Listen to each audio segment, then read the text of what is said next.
Watching our continuing coverage is 5:27. We don't wish to break any election commission guidelines, so we'll hold our horses. We're ready with Madhya Pradesh. In 3 minutes from now, we will have the Madhya Pradesh numbers out. Pradeep Gupta, tell us, without telling us the numbers, how tough has the battle in Madhya Pradesh really been as a pollster? Rahul, Madhya Pradesh, when it comes to Madhya Pradesh, here the dynamics are very different, I would say, region-wise. Also, the politically, the most popular CM ever, Shivraj Singh Chauhan. So people prefer to go with Shivraj Singh Chauhan, but the other side, most of the MLAs are facing solid anger, solid discontent among the local Rajdeep, people. you travelled quite a bit in Madhya Pradesh. After 3 terms of being in power, Madhya Pradesh should really have been a shoe-in for the Congress. Because you've got so much anti-incumbency building up. See what happened with Sheila Dikshit after 15 years in Delhi. The fact that Shivraj Singh Chauhan remains popular after 15 years is quite a big deal. They also serve those who stand and remain low profile. You know, in a way, this is the era where everyone has to be larger than life. You have to be all over the place with a chappan ki chhati and, you're supposed to be a superstar politician. Shivraj is just the opposite.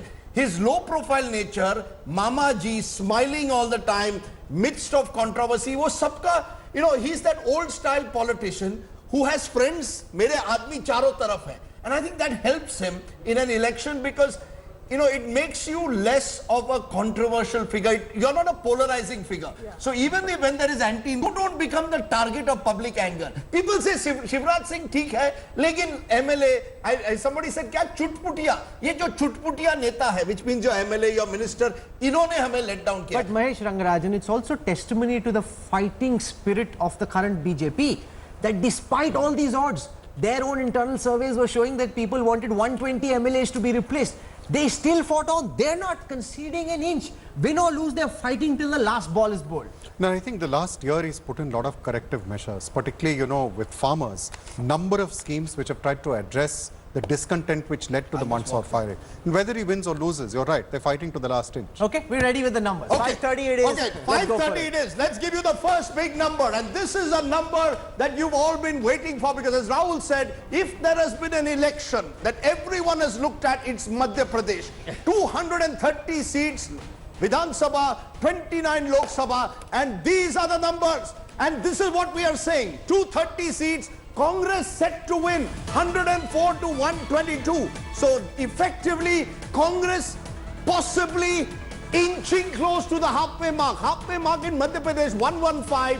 Slight edge to the Congress in Madhya Pradesh is what we are saying. Congress 104 to 122, BJP 102 to 120. It doesn't get closer than this in an election. It is going to go down to the wire. 4 or 5 seats could make all the difference. And if Pradeep's numbers hold, all 3 possibilities open up. A BJP victory, a Congress victory, and a possible hung assembly. Pradeep Gupta in Madhya Pradesh has pulled off, Rahul, the classic jugaad. He has put all options open on the table. Slight edge to the Congress, but advantage to possibly the Congress. But it could go either way. Am I right, Pradeep? Yeah, it could go either way. Absolutely right, Rajdeep. If you see our midpoint of our range, you will find that 113 for the Congress and 111 for the BJP, meaning between 2 parties there is a difference of only 2 seats. Very difficult to call. In fact, 40 seats are sitting in the margin range of 3% between 2 parties. So I asked Pradeep Gupta if he was being careful and, not wanting to take a side because he's not certain. He's quite certain that this is actually what the situation on the ground is. The example was the BMC election in Mumbai where it was 86-84. If that's what your data shows, it's not like we're being careful, we're sitting on the fence, not wanting to stick our neck out. If this is the number coming in from every single constituency. Now, it comes down, Pradeep, then to the 40 tight seats. In these tight seats, who has the advantage? The BJP believes that because they have a stronger organizational capability in a tight fight, it's advantage BJP. Is that your belief as well? Where are you putting your flash? No, let me tell you, urban. It's not urban seat. It's a regional difference when it comes to Madhya Pradesh. In Chambal, where you will see the result when we show the reason wise. In Chambal, Congress is sweeping. When it comes to Bhopal region and when it comes to Malwa and Nimar, BJP is doing very good. Traditionally they have been. But when it comes to Mahakoshal, where the real fight is, but in Mahakoshal, Congress is little ahead at this point of So time. I can give you a quick breakup. Remember, we saw this, Rajdeep, in Gujarat, where you had the Congress sweeping in Saurashtra, you had the Congress doing well in North Gujarat, you had the BJP doing well in the urban centers and also in South Gujarat. Pradeep Gupta's team is picking up a similar trend in Madhya Pradesh. In Chambal, out of the 31 seats, the Congress picking up 29, the BJP expected to pick 9. In Bundelkhand, out of 29 seats, it's a dead heat in Bundelkhand. In Bagelkhand, Madhya Pradesh, 17 for the Congress, 13 for the BJP. In Bhopal, the BJP sweeping 16 out of the 20 seats, the Congress picking up only 4. In Mahakoshal, out of the 47 seats, the Congress picking up 27, the BJP 18. In the 55 seats of Malwa, the BJP at 29, the Congress 25. Tight fight there. Nimar 18 seats, 5 for the Congress, 19 for the BJP. So therefore, Rajdeep, this is a pollster's nightmare. You've got 3-3 on both sides and you've got two regions which are very tight. And the thing is, unlike a Gujarat, where you had some kind of a clarity in terms of, a Surat and an Ahmedabad, where the BJP is traditionally dominant. Here what has happened is the split is regional at one level.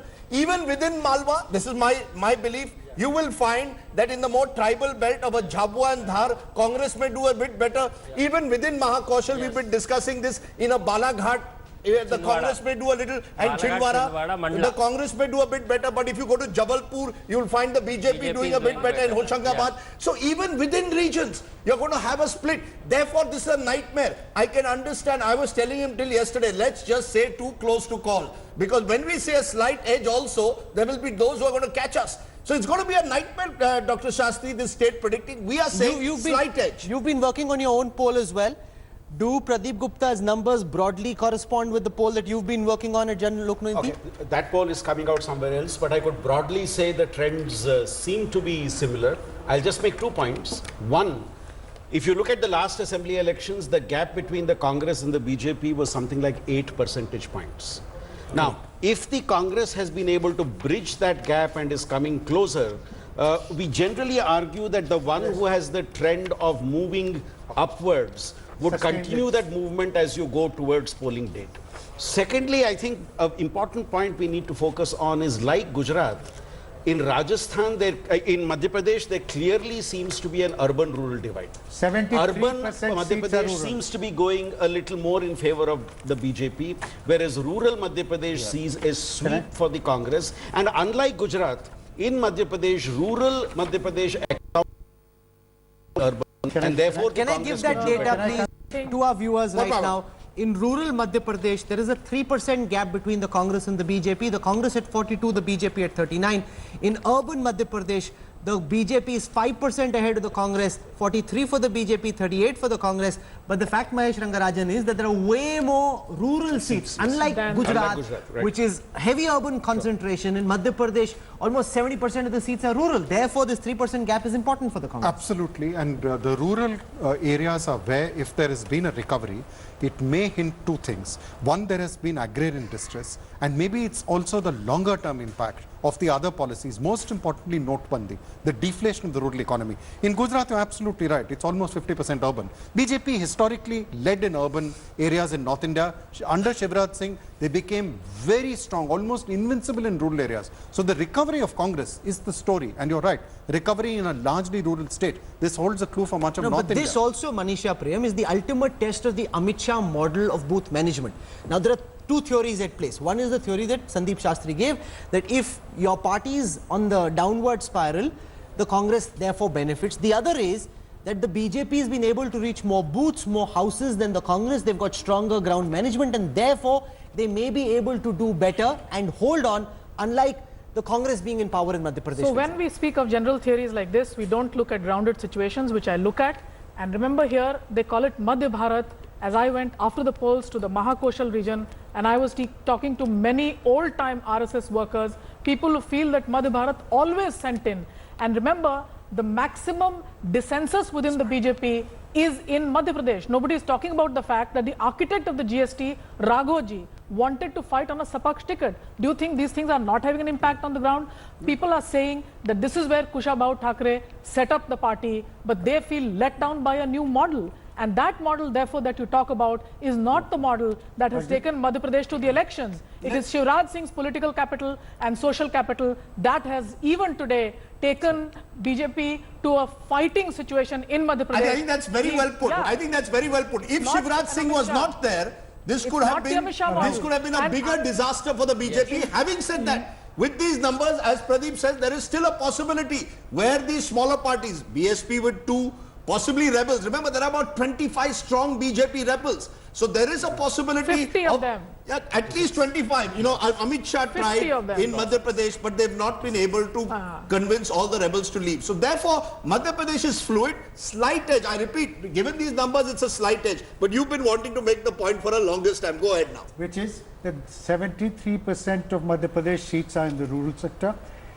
The voter turnout in rural Madhya Pradesh has been far in excess of the urban areas. You step even in Malwa and Nimar, where BJP won 56 of 66 the last time, the Congress is making gains. This suggests it is not just limited to rural areas, they've seeped into urban areas as well. And if this holds true, then I do not think it will be a difference of 2 or 3 seats. The Congress yeah, could but cross let's 120. also be fair. I think the BJP has a stronger organizational network. And when we've talked about polling percentage went high, there are 2 ways people are interpreting it. One, that there was anger and therefore people went out to vote. The other is the BJP got its voters in, particularly in its strongholds.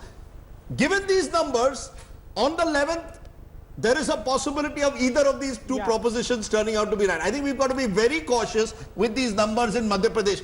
10 seats could make all the difference between who become Chief Minister, Kamal Nath or Shivraj Singh Chauhan for the We've third got time. some breaking news coming in the middle of all of this. The Enforcement Directorate has reached the office of Sonia Gandhi's son-in-law, Robert Vadra. So that's on an And aside. it's very interesting, Rahul, that This is this has the news on the happened. This has happened 20 minutes after we started our poll coverage. It's almost as if headline management has begun. The numbers would have said you'll have to have one flash, that Robert Vadra has been raided. I'm just, wondering how this will play out in the weeks ahead, because people are going to ask. The first finding that we've got, Madhya Pradesh, where the Congress was wiped out last time, and I think we need to put that in context, wiped out twice in a row, is now back in business. Should the headline be Robert Vadra raided or Congress back in business in Madhya Pradesh? Ajit Jha, the journalist in you, what does it say? Because, there will be those, as Rahul says, suddenly you're going to have to look at this narrative. I mean, we should be flashing also what has happened with Robert Vadra.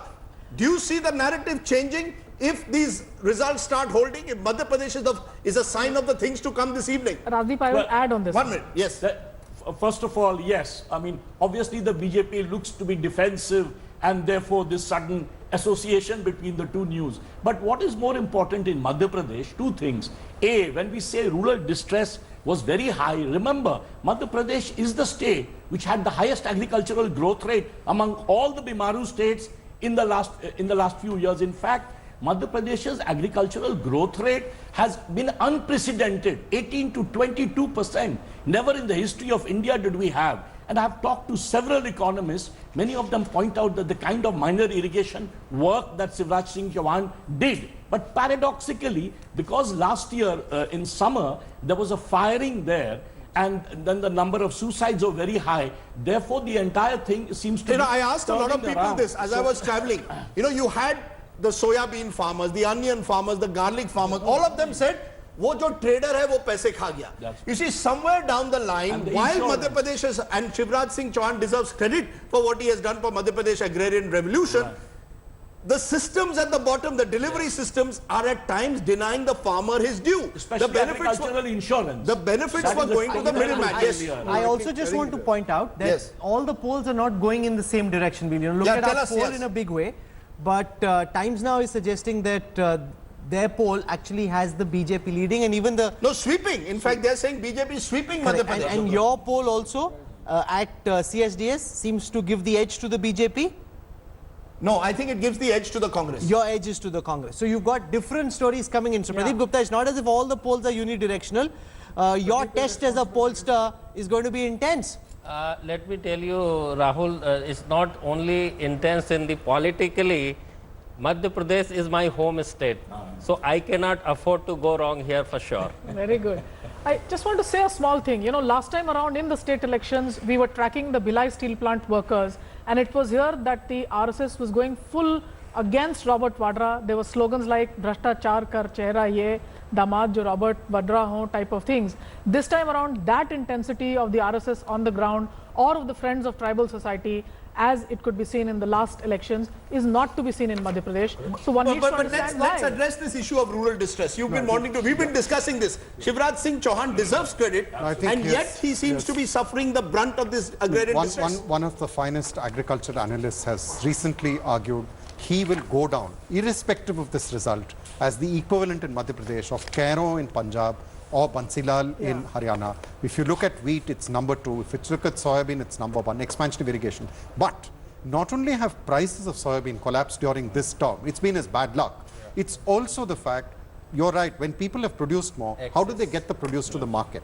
So the person who's the architect of recovery and success also, while standing up there, is facing the brunt of it. Can I point out something interesting from this exit poll? There is a 3% gap between the Congress and the BJP when it comes to male voters. Amongst the men, the Congress picked up 42% of the vote share, the BJP picked up only 39%.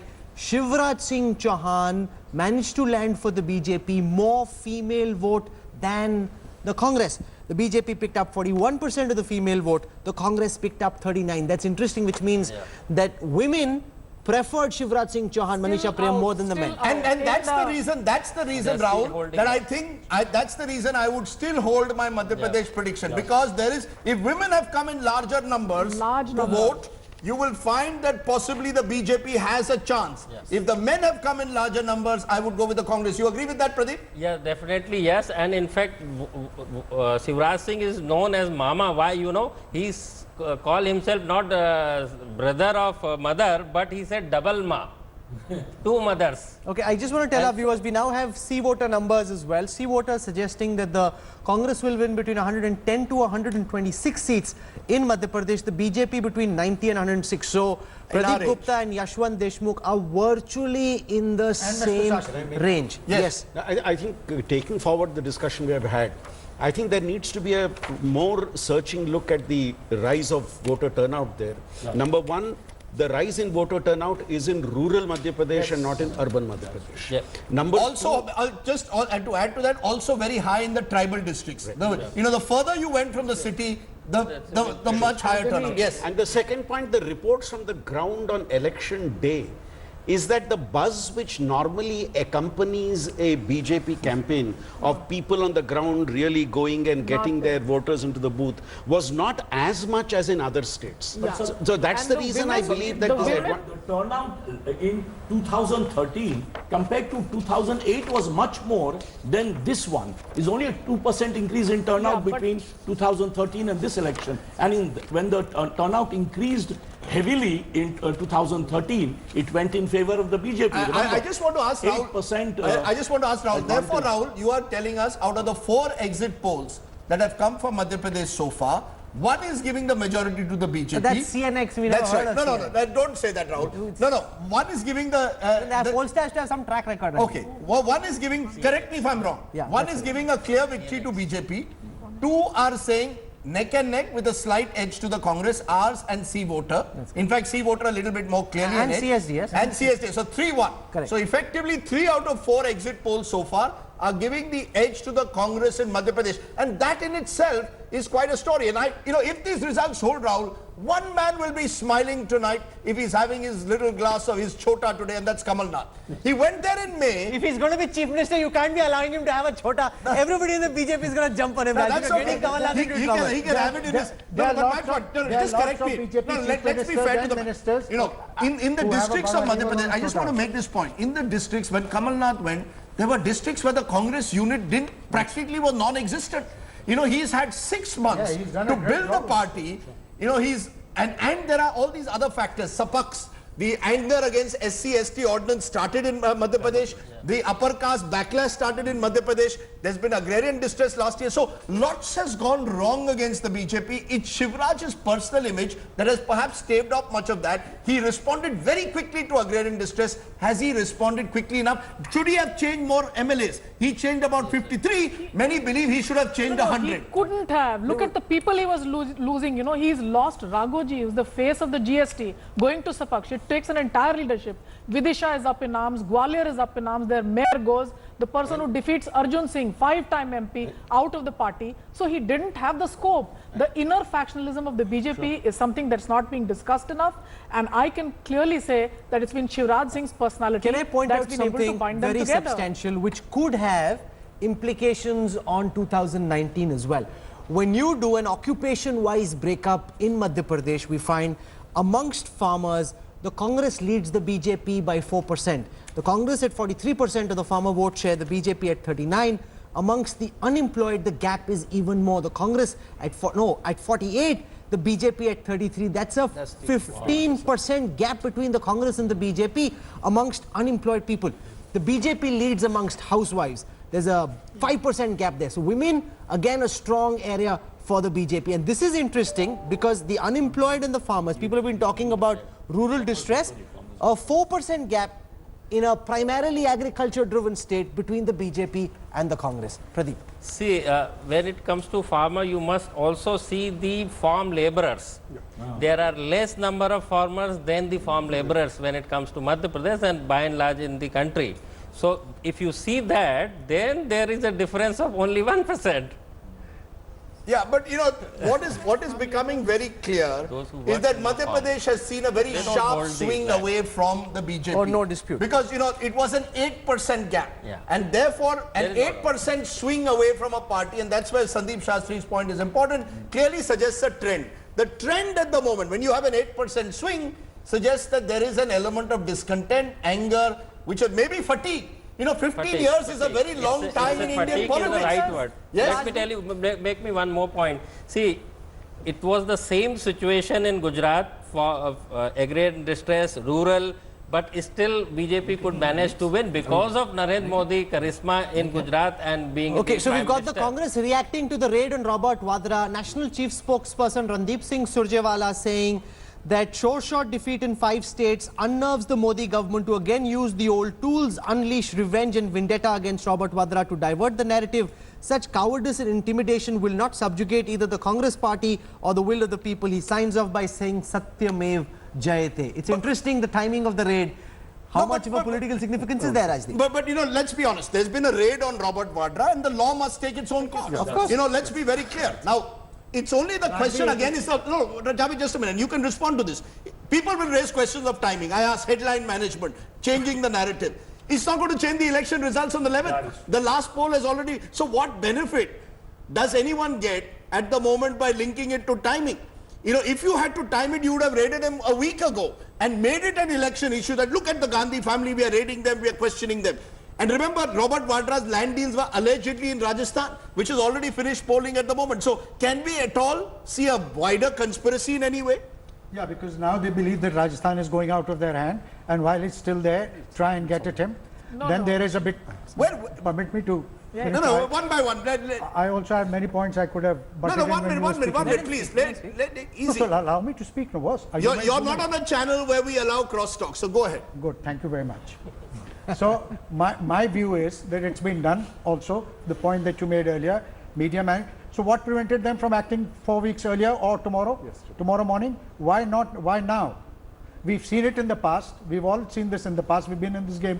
We know it happens. All governments have done it. They're also doing it. Does anybody have a different opinion? Now you can go. To compliment Javed, I would say that, well, it does not affect the voting, but does affect the change of narrative rather than talk about rural distress. And I had a point to make about the women voters for Shivraj Singh Chauhan. In favor of Shivraj Singh Chauhan, let me offer the fact that women who I have met after the voting in the Mahakoshal region, the laborers, the daily life workers, the women have come out in large numbers and said that when my Admi died, the money came for the funeral, and the money came and it came as an SMS in my inbox. So women coming out and saying that lots of cash support from the Shivraj Singh Chauhan I government take your point. in favor Can of I that. for a moment come back to Yeah, Vadra? so the narrative can change. We'll take a break, but you wanted to make a point on I Vadra. want to show you Discuss numbers Vadra. from Very Rajasthan. quickly, Rahul. Yes, Numbers for Rajasthan. your point on Vadra? No, no, you asked what is the narrative. Yes. The narrative from these numbers is Kisan or Berozgar. The BJP narrative at this moment, because Vadra is going to be very crucial in the politics, is about corruption under the Congress regime. That is not going So to it's go away corruption from on one side, it's Kisan and Berozgar on the other. Interesting. Thanks for watching the video. For more such news and updates, please like, share and subscribe to India Today. Also check out our other great videos from our channel. We know you would love to.